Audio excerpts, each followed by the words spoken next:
Halo semuanya, selamat datang kembali ke channel YouTube saya, PBFX atau Beruang Bali FX. Oke, kali ini di tanggal 7 Juni 2024, hari Jumat, hari terakhir di minggu ini.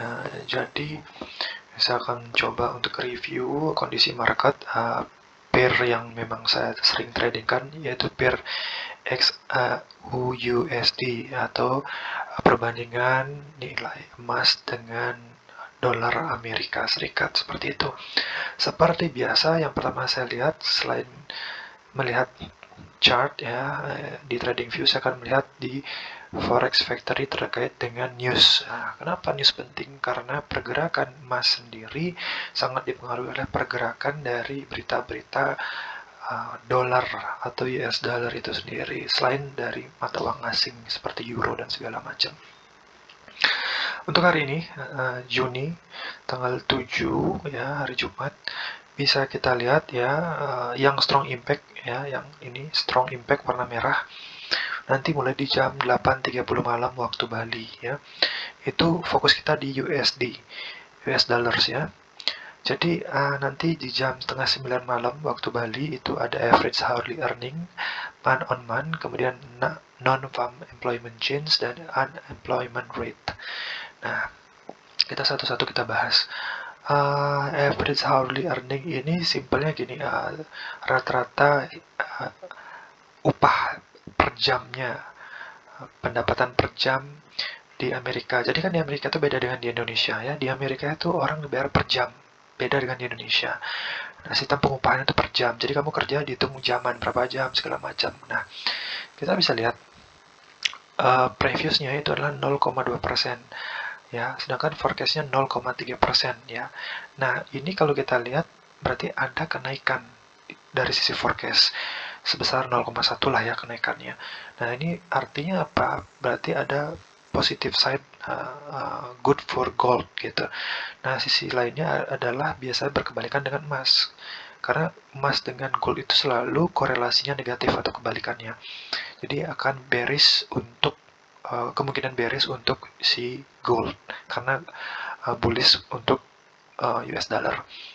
Kemudian yang kedua, non-farm employment change. Ini artinya perubahan pekerja, let's say perubahan jumlah pekerja yang tidak termasuk dalam golongan pertanian. Jadi di Amerika tuh penggajian itu ada dibedakan, jadi non-farm employment change itu artinya sektor-sektor di luar petani, peternak segala macam. Jadi kayak pekerja yang di back office, pekerja apa segala macam, itu masuknya di non-farm employment change.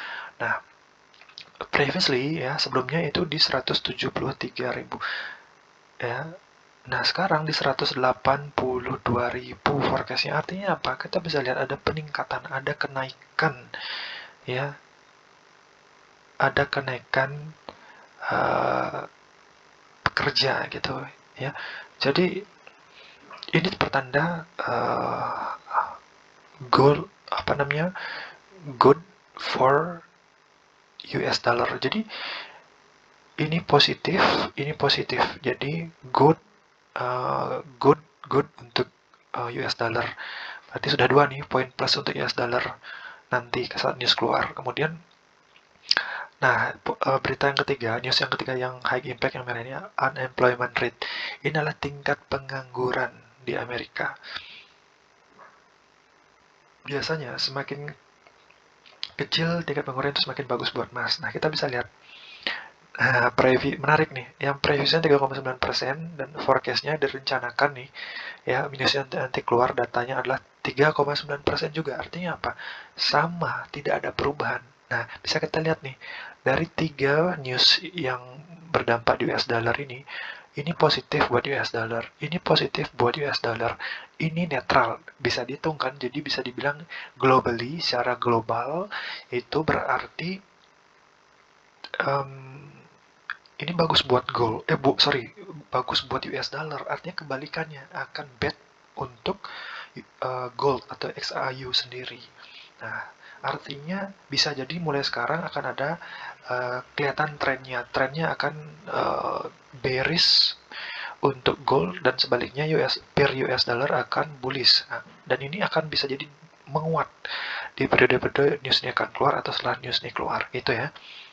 Kesimpulannya apa? Hari ini good for US dollar, bad for XAU. Nah, terakhir filter yang saya lakukan adalah saya mengecek bonds atau obligasi yang ada di investing.com. Nah, korelasinya adalah ketika obligasi atau bond itu positif, itu biasanya akan berdampak negatif kepada si emas gitu.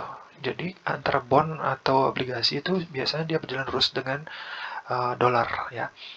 Nah, kita cek ini, kita klik bonds. Nah, fokusnya adalah di US 10 years, US 5 years, dan US 3 months.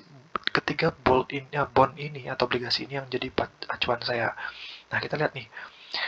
Plus 52% untuk yang 10 years, kemudian plus 37% untuk yang 30 years, plus 50% untuk yang 5 years, dan plus 0,62% ya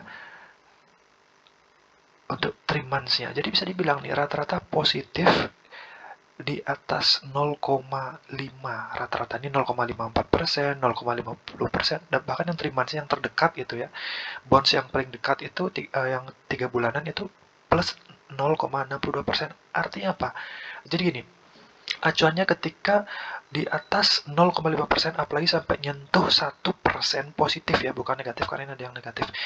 Kalau positif ya, sampai 1% itu adalah very good buat US dollar, very bad buat XAU atau emas. Jadi itu kan kebalikannya. Jadi ini bisa lihat akan bad atau bearish untuk gold. Jadi data bond ini terkorelasi dengan news yang keluar nanti. Jadi either news ataupun informasi bond, data bond itu sama-sama jelek buat gold. Artinya untuk gold kita sudah mulai ancang-ancang nih posisi sell. Nah, apalagi kayak ini di candle time frame 15 menit XAU ini sudah kelihatan rejection parah banget ya. Apalagi ini ada di area